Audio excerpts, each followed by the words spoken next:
নবীজি বলেছেন, এই পৃথিবীতে প্রথম হত্যাকাণ্ড সংঘটিত করেছে কাবিল। কে?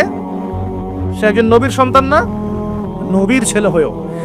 নবীজি বলছেন সাল্লাল্লাহু আলাইহি ওয়াসাল্লাম, এই পৃথিবীতে যত মানুষ খুন হবে, খুন হয় না মানুষ, যত মানুষ খুন হবে, এই সমস্ত খুনের পাপের একটা অংশ কাবিলের আমল নামে যোগ করা হবে।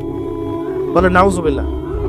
হাবিল ভালো ছেলে, সৎ সন্তান, সে আল্লাহ পাকের সমস্ত হুকুম আহকাম মেনে চলার চেষ্টা করে। কাবিলের দেখে হিংসা হয়। কি হয়? প্রথম সমস্যা কি হলো তাহলে? এই হিংসা এখন মুসলিমদের মধ্যে নাই, আছে কি নাই? সমাজের মধ্যে অনেক দাড়ি টুপি নিয়ে অনেক কাবিল ঘুরে বেড়ায়, কি বেড়ায় না?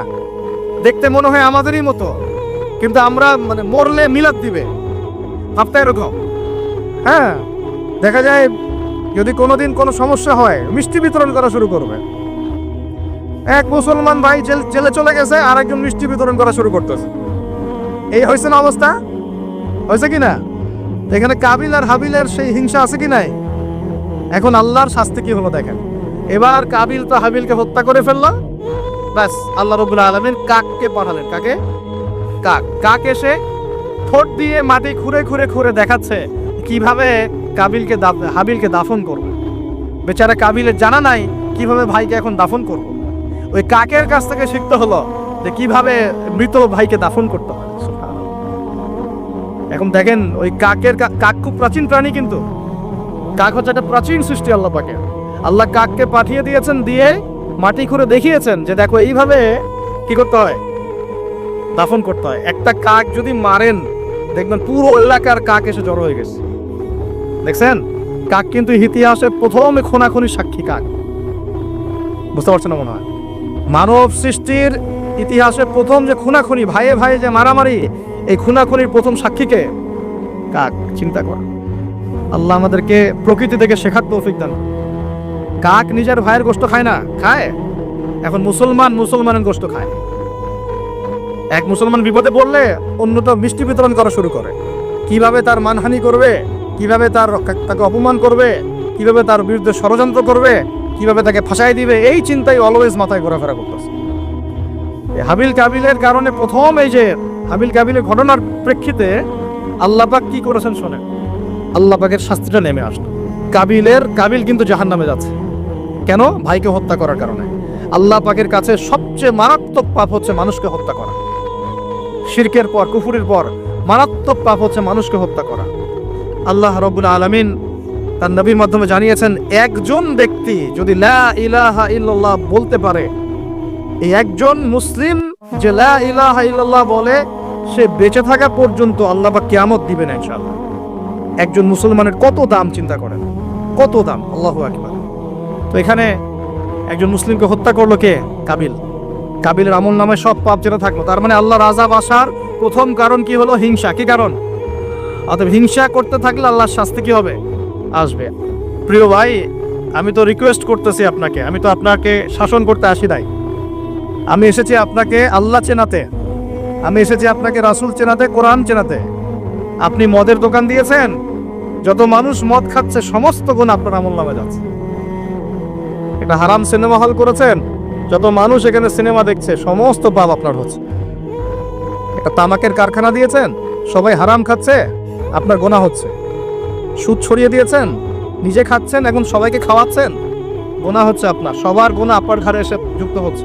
ঠিক যেভাবে একটা মাদ্রাসা করেছেন, একটা মসজিদ করেছেন, একটা নলকূপ স্থাপন করেছেন, এই রাষ্ট্রীয় দায়িত্বে আছেন, রাস্তাঘাট করে দিয়েছেন, এর বদৌলতে যে মানুষ উপকৃত হচ্ছে, আপনি কবরে গেলেও নেকি পাবেন ইনশাআল্লাহ। কি পাবেন? নেকি পাবেন। একটা ব্রিজ নির্মাণ করে দিয়েছেন, যত মানুষ এটাতে পারাপার হবে, উপকৃত হবে, আপনি নেকি পাবেন ইনশাআল্লাহ। ঠিক একইভাবে আপনি আমি যদি এরকম গুনাহে জারিয়ার কোনো মাধ্যম চালু করে যাই, কবরও চলে গেলেও ওই গুনাহ কি হবে? অটোমেটিক আসতে থাকবে। আল্লাহ আমাদেরকে বোঝার তৌফিক দান করুন। আরেকটা কারণ ছিল, আগে শয়তানের অনুসরণ করেছিলেন বলে আমাদের পিতাকে নামিয়ে দেওয়া হয়েছে। নামিয়ে দেওয়া হয়নি? শয়তান ওয়াসওয়াসা দিয়েছে, গাছের কাছে চলে গিয়েছেন, ফল খেয়ে ফেলেছেন, এই পরীক্ষায় আমরা এখন পড়ে গেছি। এতে কিন্তু তার কোনো দোষ নাই। কারণ কি? এটা ছিল তাকদীরের লিখন। এটা কি ছিল?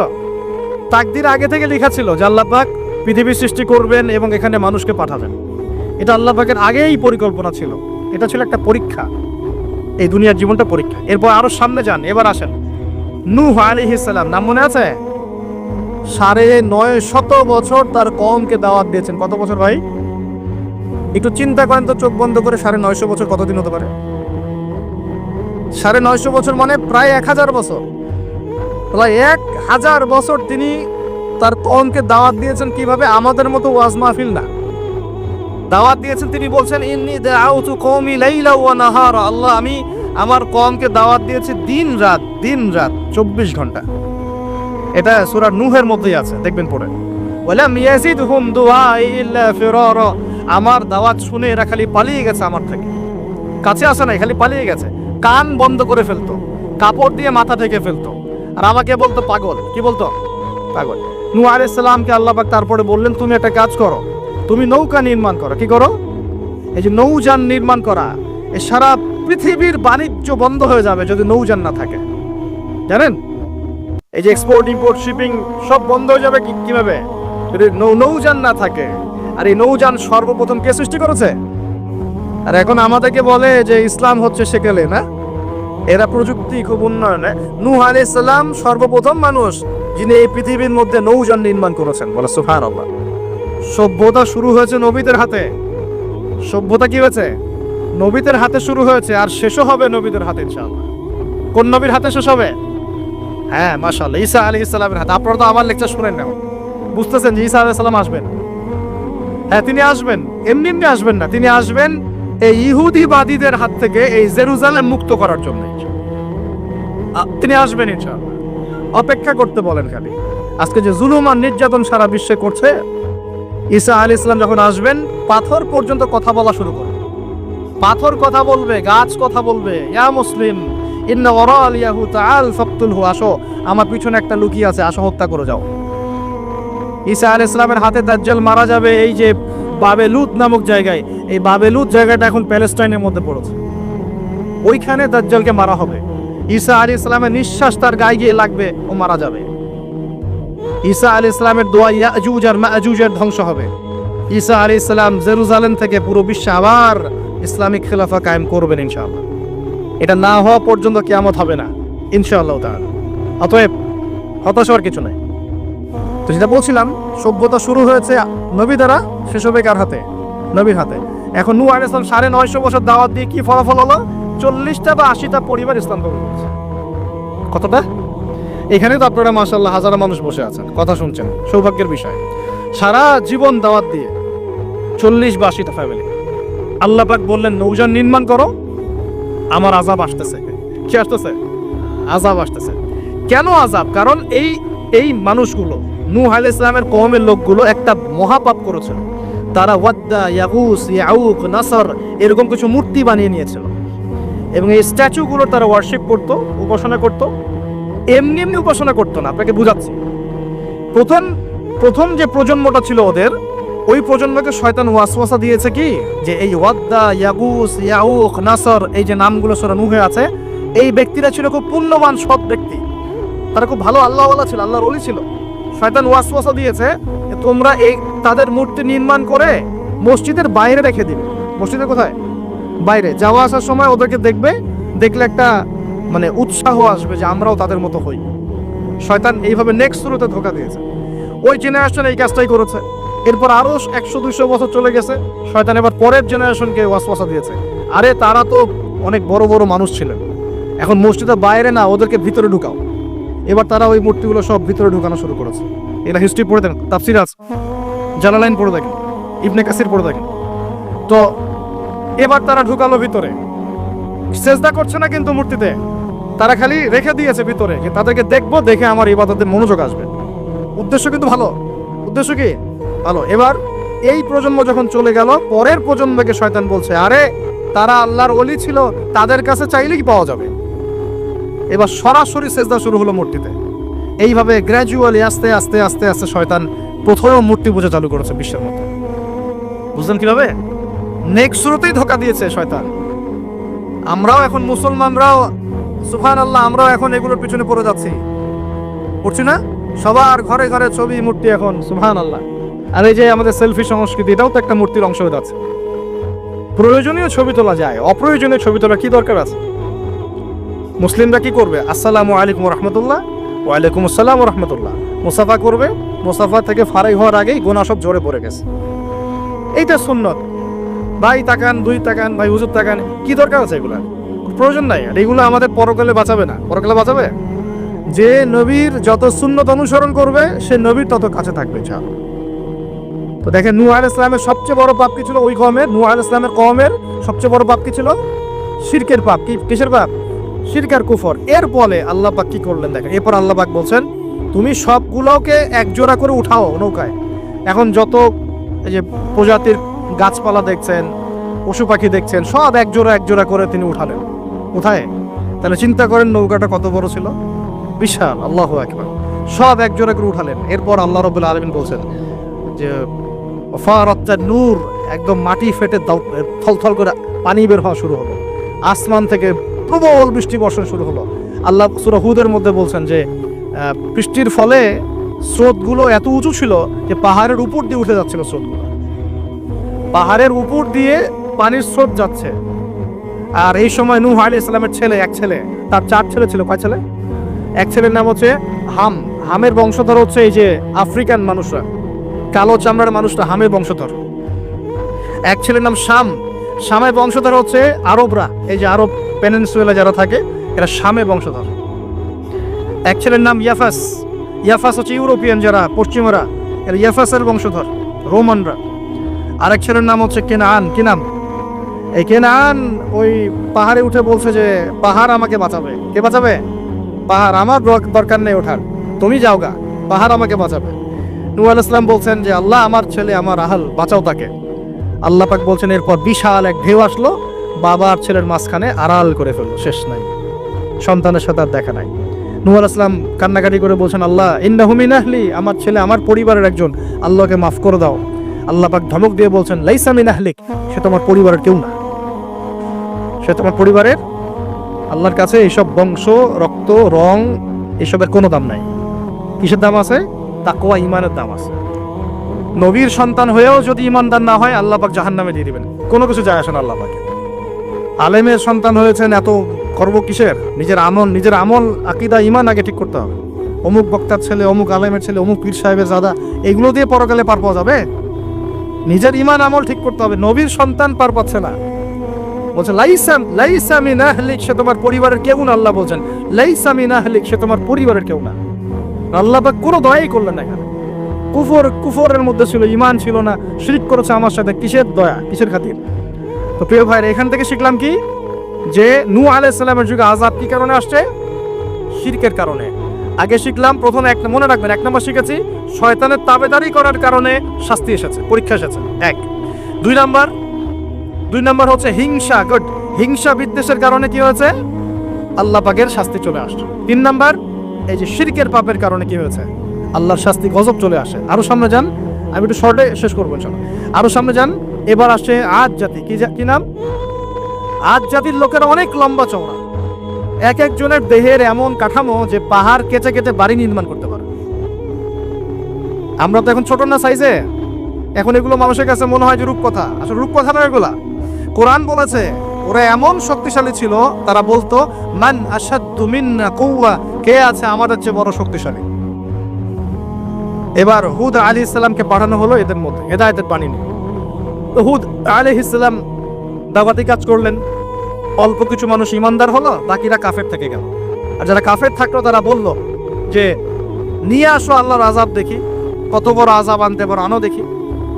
আল্লাহ রাব্বুল আলামিন তাদের ব্যাপারে বলেছেন যে ওয়াম্মা আদুন, এবং আদ জাতির ক্ষেত্রে ফাহলাকনা বিরিহিন সরসরিন আতিয়া, প্রচন্ড ঘূর্ণিঝড় বাতাস দিয়ে ওদেরকে আমি উপরে ফেলে দিলাম। সুবহানাল্লাহ। মাত্র 6 দিন 7 রাত বাতাস প্রবাহিত হয়েছে, ঘূর্ণিঝড় বাতাস। এই ঝড় দিয়ে আল্লাহ পাক আদ জাতিকে উপরে ফেলে দিয়েছে। আল্লাহ বলছেন ওরা বাড়ির সামনে এমন করে পড়েছিল যেন মনে হচ্ছে যে ওই যে গাছের ডাল পড়ে থাকলে যেমন হয় না, খেজুর গাছের ডাল, ওই রকম করে পড়েছিল। বিশাল শক্তিধারী। কি অপরাধ ছিল ওদের? মান আশাদ্দু মিন্না কুওয়া, আমাদের চেয়ে শক্তিশালী আর কে আছে? এই যে অহংকার, এটা কি অহংকার? বিগাইরি হক, অন্যায়ভাবে অহংকার প্রদর্শন করা।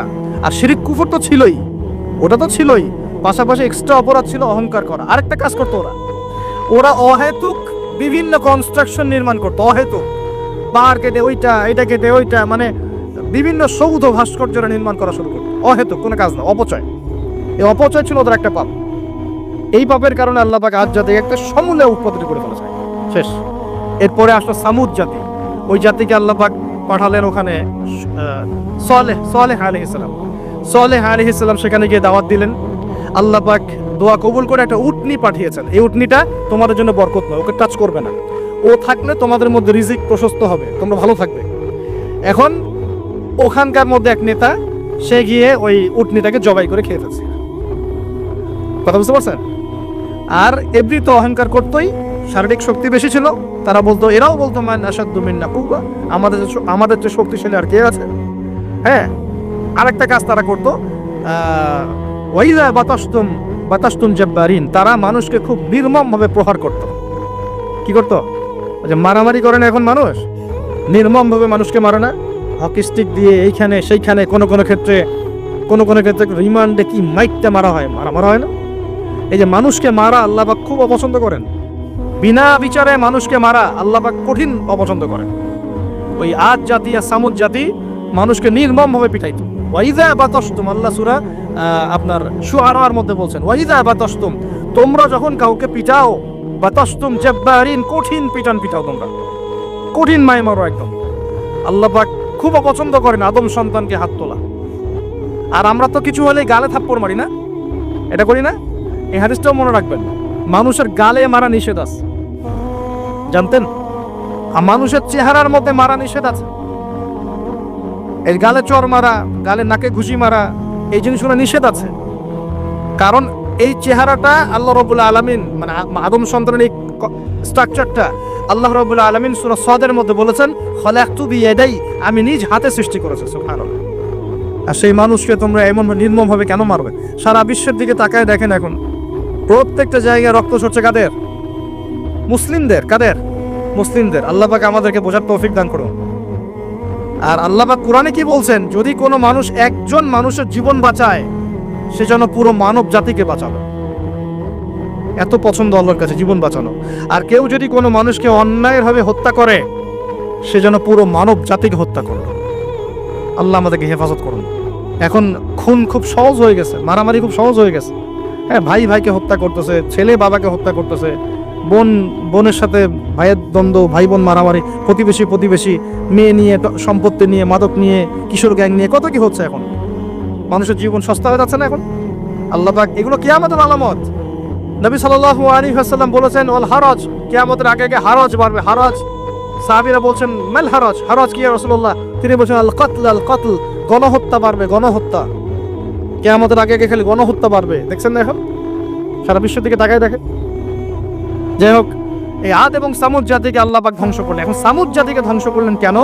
অহংকারের কারণে, কুফর শিরকের কারণে এবং মানুষকে পিটানোর কারণে। আল্লাহ বলছেন ওদেরকে ধ্বংস করেছি কি দিয়ে? সয়হাতান ওয়াহিদা। এটা ভালো করে মনে রাখবেন, সয়হাতান ওয়াহিদা মানে একটা শব্দ দিয়ে, প্রচন্ড ধুম একটা শব্দ, খালি এই এক শব্দে সবার কানের পর্দা ফেটে ফুটে জান বের হয়ে গেছে। আল্লাহু আকবার। এক শব্দে মানে ওদেরকে আলটিমেটাম দেওয়া হয়েছিল, তোমরা কি ফিরে আসবে? ওরা বলছে যে কি শাস্তি আসো নিয়ে আসো। তখন আল্লাহ পাক বলছেন 3 দিন সময় দিচ্ছি, 3 দিন যা করার করে নাও। এই 3 দিন যে আল্লাহ সময় দিয়েছেন, এই 3 দিনে ওরা তওবা করে ফিরে আসে নাই, বরং এই 3 দিন ভোগ বিলাস করেছে। একদম পশু জবাই করেছে, খেয়েছে, মেয়েদেরকে নাচিয়েছে, মদ পান করেছে। 3 দিন ভোগ বিলাস ফুর্তি করেছে। মানে দু হাতে যা পাও হাত পেতে নাও, এরকম চিন্তা। যা আছে এখন লুটে খাও, পরেরটা পরে দেখা যাবে। এই চেতনা আমাদের মধ্যে আছে না অনেকের মধ্যে? যা আছে এখন ভোগ করে নাও, কালকে যা হবে দেখা যাবে। হ্যাঁ, কালকে যা হবে দেখা যাবে, এখন যা আছে নাও, ভোগ করো। এই চিন্তা ছিল ওই 3 দিন সামুদ জাতির। ওরা ভোগ বিলাসে লিপ্ত হলো।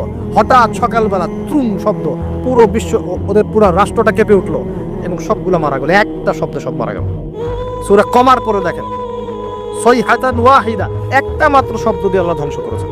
তার মানে আল্লাহ ধ্বংস করলেন পানি দিয়ে, আল্লাহ ধ্বংস করলেন বাতাস দিয়ে, এবার ধ্বংস করলেন শব্দ দিয়ে, বিদ্যুতের শব্দ দিয়ে।